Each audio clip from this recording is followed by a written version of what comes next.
Hey everyone, and welcome back. We're diving deep today into European security.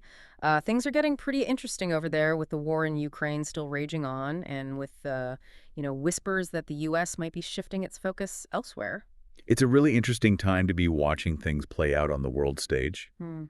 The U.S. does seem to be taking a step back from that traditional role they've played in Europe, Mm-hmm. and that's creating a power vacuum.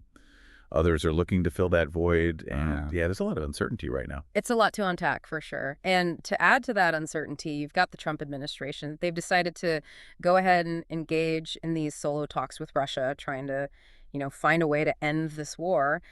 But this approach has some European leaders feeling a little bit left out. I mean, what does it mean for the future of Europe if the U.S. is having these private conversations about their security? Yeah, you can definitely understand their concern.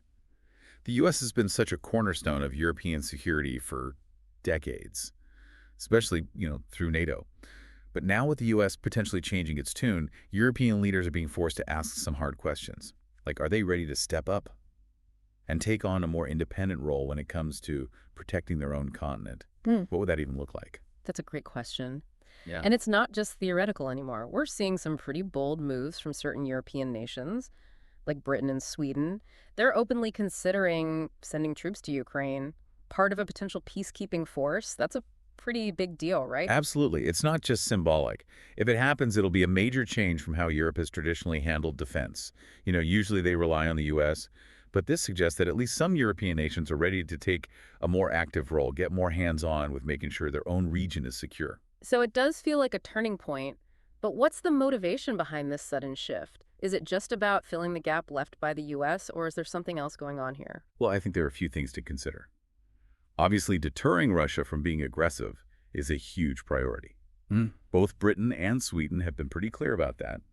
They see Russia as a threat, and they want to find ways to contain that threat. But there's also this strong desire for lasting peace in the region. They want to make sure Ukraine's sovereignty is respected, and they want to prevent Russia from just, regrouping and attacking again later. Right. So it's not just about sending troops in without any plan. It sounds like they're setting some ground rules. What are some of the specific conditions they've attached to these potential deployments? They've said that any troop deployment would depend on establishing a fair and sustainable peace first. What that means exactly is still up for debate, but it shows they're committed to finding a diplomatic solution first and foremost. That makes sense. But it also brings up some other questions. Would sending in peacekeepers actually deter Putin? What are the risks involved in something like that? I mean, we've seen how quickly these types of interventions can escalate. You're right, it's a really delicate balance. On the one hand, showing force could discourage further aggression, but on the other hand, it could be seen as provocation, which could lead to a wider conflict. It's a risky decision. I think European leaders are weighing their options very carefully. And it's not just about troops on the ground either. We're also seeing a growing number of people within Europe calling for increased defense spending.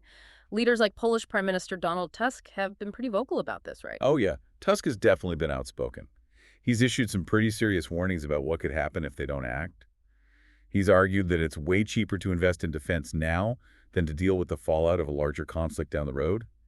In fact, he even said, and I quote, "If we Europeans fail to spend big on defense now, we will be forced to spend 10 times more if we don't prevent a wider war."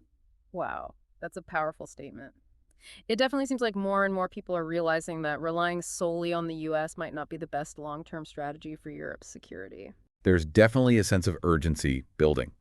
The war in Ukraine has been a wake-up call for a lot of European nations. I think it's exposed some vulnerabilities in their current security arrangements and forced them to face some hard truths about their reliance on other countries for protection. And of course, this is all happening with the Trump factor looming in the background, which just adds another layer of complexity to everything. His decision to handle things with Russia on his own has really thrown a wrench into things, hasn't it? Absolutely. Okay. European leaders are worried about being sidelined, and they're trying to figure out what this means for their security going forward.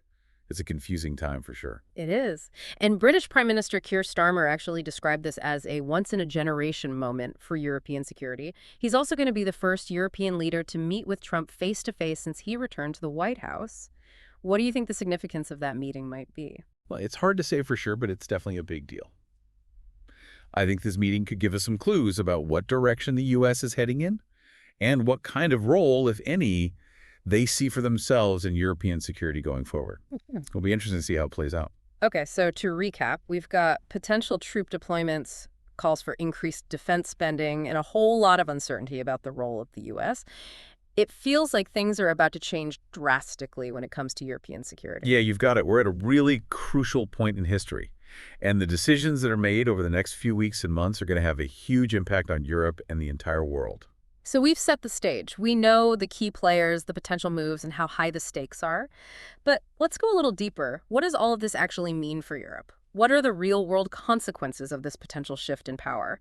We'll explore all that and more right after this quick break. You know, one of the most interesting things about all this is this idea of a security framework that's actually led by Europe. For decades, they've relied so much on the U.S. for protection.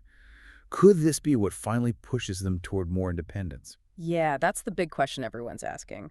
And with the U.S. maybe scaling back its commitments, this idea of a European army is getting a lot of attention. But isn't that a huge challenge? I mean, Europe has so many different countries, each with their own priorities.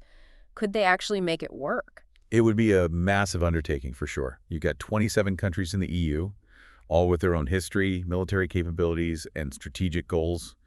Getting everyone on the same page wouldn't be easy, but it's not impossible.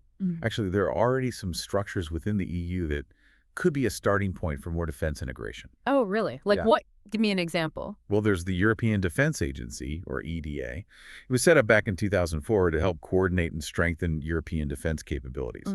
They focus on things like research and development, procurement, and training. So they're kind of like the EU's defense brain trust and project manager? Yeah, exactly. They figure out where cooperation makes sense and then help member states work together on projects. Okay, that makes sense.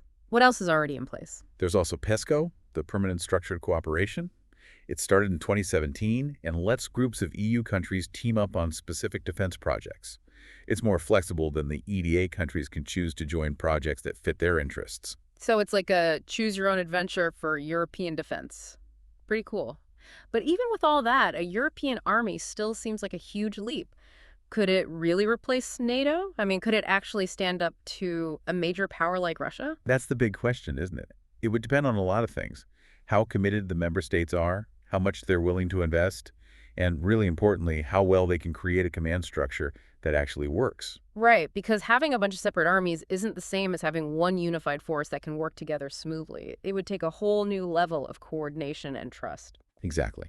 And that's not something you can build overnight. It needs a total change in mindset, moving away from national defense and towards a truly unified European defense identity. And let's be realistic, there are going to be some political roadblocks. How do you think the U.S. would react to its allies forming their own independent military? That's a good point. The U.S. has always seen NATO as the key to transatlantic security. If Europe moved towards a more independent defense setup, it could definitely cause some tension. There's a risk the U.S. would see it as Europe distancing itself, which could strain the relationship. It's a delicate situation. Europe has to figure out how to protect its own interests without pushing away its biggest ally. It's a tough balancing act. It is. That's why this meeting between Prime Minister Starmer and President Trump is so important. It could give us some insight into how the U.S. feels about all this Yeah. and what role they see for themselves in European security going forward. So it's like we're seeing the balance of power shifting around the world. The old rules are changing and things are uncertain. It's exciting, but also a little bit scary, don't you think? It's a time of big changes for sure. And with that comes both risks and opportunities. We're at a crossroads, and the decisions made now will have a huge impact on the future of Europe and the whole world. Okay, so we talked about the overall situation, troop deployments, European independence, the U.S.'s role. But what about the human side of things? What does this all mean for the people of Ukraine, the ones who are caught in the middle of this power struggle? That's an important point. It's easy to get lost in the big picture stuff, the strategies and the power plays. Yeah. But at the end of the day, any talk about security has to put the needs of the Ukrainian people first. They've suffered the most in this conflict, and their voices need to be heard as this new security landscape takes shape. You're absolutely right. It's easy to focus on the abstract ideas and the negotiations, but we can't forget about the human cost. Europe's security shouldn't come at the expense of the Ukrainian people's right to choose their own future and to live in peace. Exactly. And that's something we need to keep in mind as we continue to try and understand this complex and constantly changing situation. We've really gone deep, haven't we? It's complex, but that's what makes it so fascinating to me. It's not just about, troops moving around or politicians making speeches. It's about some really big questions about how countries interact with each other. I agree. It really comes down to sovereignty, autonomy, and who holds the power. Hmm.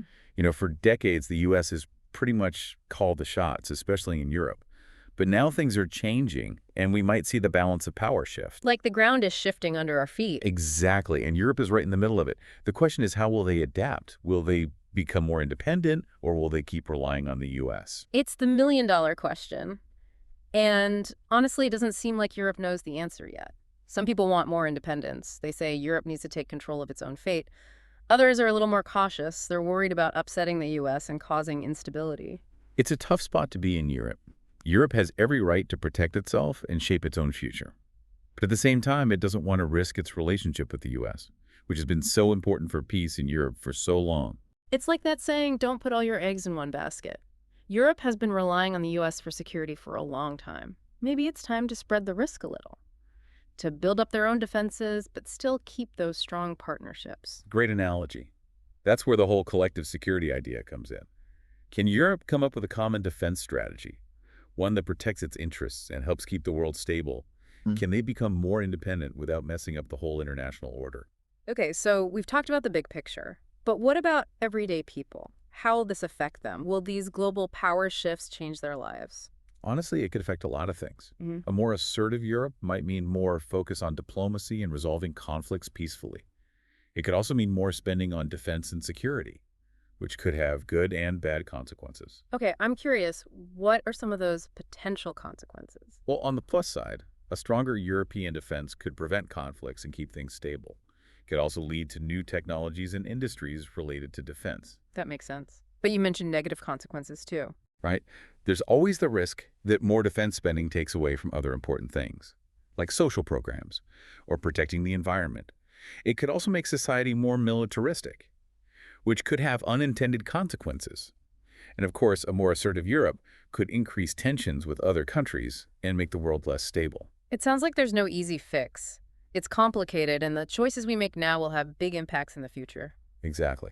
That's why it's so important for everyone to stay informed and get involved.